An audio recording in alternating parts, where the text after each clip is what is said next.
선생님 제가 오케스트라 봤는데 막 악장 선생님이 막 이렇게 엉덩이까지 막 들썩대면서 막 해요. 왜 저러지? 너무 에바 아니에요? 막 저한테 그런 얘기 막 한단 말이죠. 연주자들의 그 리더십 트레이닝이라고 보면 될 것 같아요. 리더십이 갑자기 왜 연주하는데 나오냐 이렇게 생각하실 수 있지만 정말 중요합니다. 처음에 다 같이 우리가 연주를 하게 되면 누군가 먼저 시작을 해야 돼요. 그게 먼저 리드하는 거의 첫 번째 순서겠죠. 얼마나 안테나를 찌릿찌릿 잘 뻗치고 있는지. 드보르자기 아메리칸 쿼르텟을 한다고 생각하면은 그 바이올린에 띠띠띠띠띠띠 하고 뻥뻥 첼로가 나옵니다. 그래서 또 비올라가 떠러러러러러 이렇게 나오죠. 숨을 굉장히 막 이렇게 크게 쉬는 경우도 있고 되게 간결하게 이렇게 주시는 분들도 있어요. 이런 것들이 다 연습이 돼야 되는 부분인 겁니다. 그래서 리더십 트레이닝이라는 게 필요한 거죠. 제가 바이올린 소리 듣고 이제 그만하라고 하는 것 같습니다.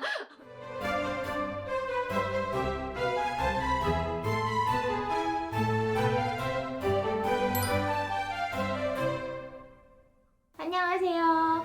바이올리니스트 박정은 클래식 공방 다시 찾아왔습니다. 잘 지내셨죠? 요번 컨텐츠는요, 현악기 연주자들의 그 리더십 트레이닝이라고 보면 될 것 같아요. 리더십이 갑자기 왜 연주하는데 나오냐 이렇게 생각하실 수 있지만 정말 중요합니다. 댓글에서도 제가 한번 본 적이 있는데요. 호흡의 중요성에 대해서 알려주세요 이런 말을 제가 댓글에서 본 적이 있거든요. 그게 가장 관련이 있는 내용이라고 보시면 되겠어요. 그래서 리더십에 대해서 오늘 좀 한번 자세하게 말씀드리겠습니다.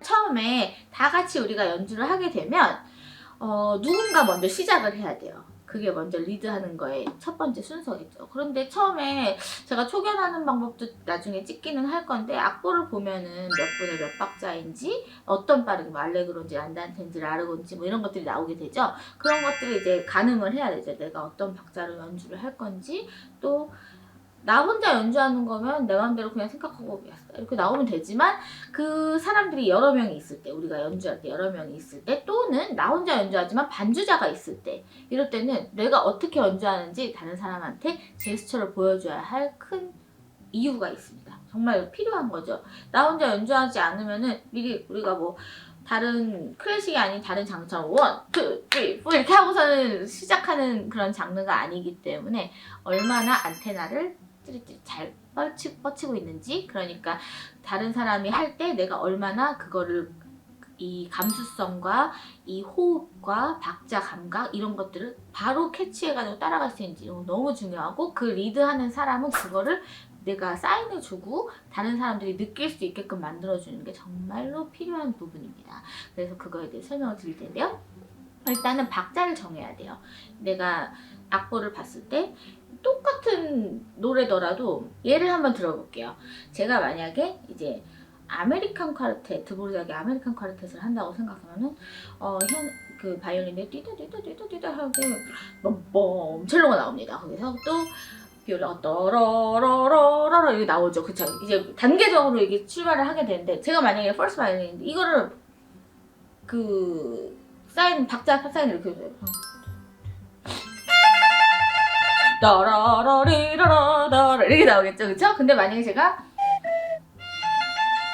이렇게 따라라라라라라 이렇게 나오겠죠, 그쵸? 정말 이 시작에 따라서 너무너무 많은 것들이 달라지게 되는 겁니다. 그리고 제가 사인을 만약에 안 줬다고 생각해보세요.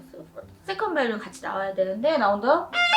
나왔으면 내가 어떻게 박자로 나올지 어떻게 알아? 물론 연습을 서로 했겠지만 가늠할 수 있는 뭔가를 줘야 되는 겁니다. 사인을. 그래서 어떻게 주냐?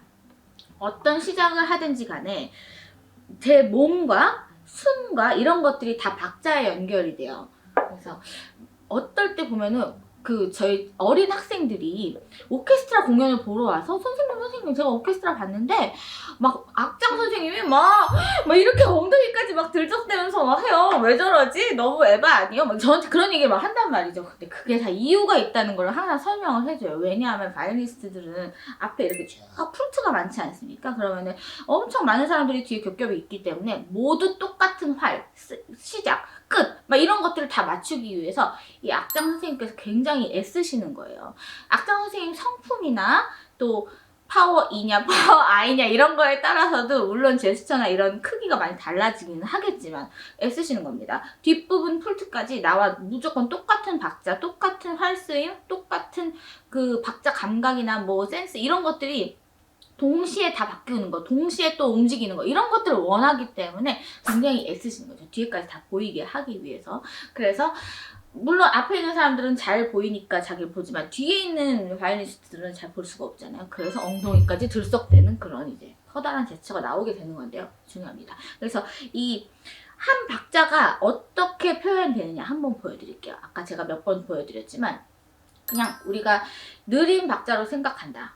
1, 2, 3, 4 여기에 제가 한번 맞춰볼게요. 그러면 우리가 시작하기 전에 한 마디 정도를 몸으로 생각을 하고 머릿속으로 생각을 하고 노래를 부른 다음 마지막 네 번째 박자 한 박자짜리를 몸으로 표현을 해줘서 그 다음 도착 시점에 다 같이 나올 수 있게 해주는 게 목적이에요. 그래서 1,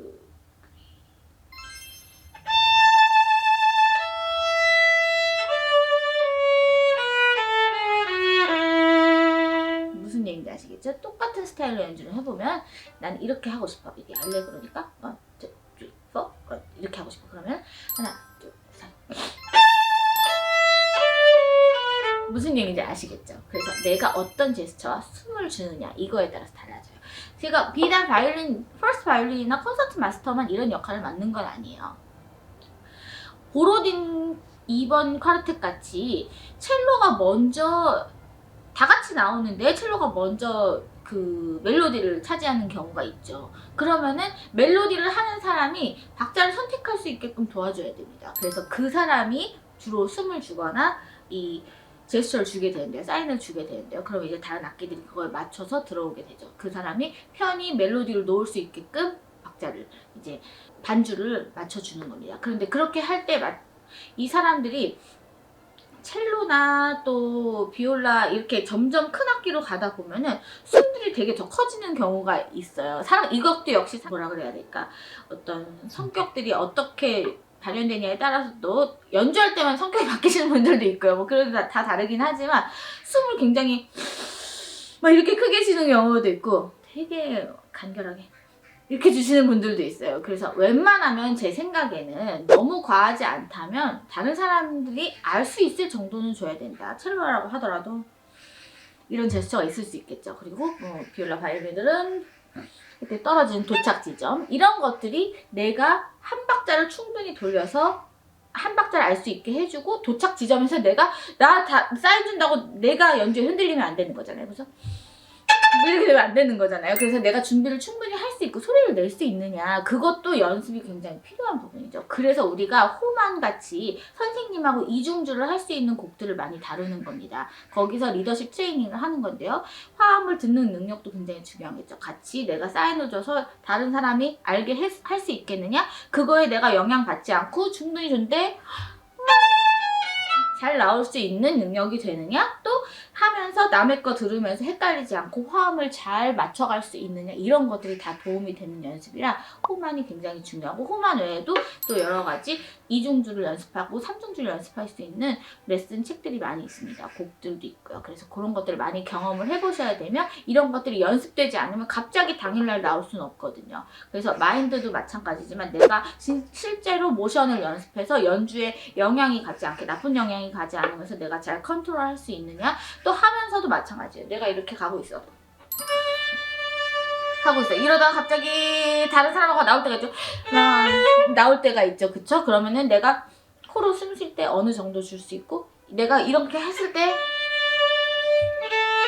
내 연주에는 영향이 안 가고 막 덜컹거리지 않았는지 이런 것들이 다 연습이 돼야 되는 부분인 겁니다. 그래서 리더십 트레이닝이라는 게 필요한 거죠. 새가 바이올린 소리 듣고 이제 그만하라고 하는 것 같습니다. 엄청 몰려하는데요. 가끔 이제 동물들도 연주해주면 막 따라와서 같이 노래를 부르고 이런 경우가 있더라고요. 좋은 사인으로 생각을 하겠고요. 그래서 여러분들도 좋은 사인을 줄 수 있도록 이렇게 미리 모션과 박자 미리 계산하는 법 그리고 그거에서 연결까지 연주가 잘 되는 연결까지 꼭 다 연습을 해보시기를 바라겠습니다. 그러면은 궁금한 점 있으시면은 다시 댓글 주시고요. 다음에 또 찾아올게요. 감사합니다.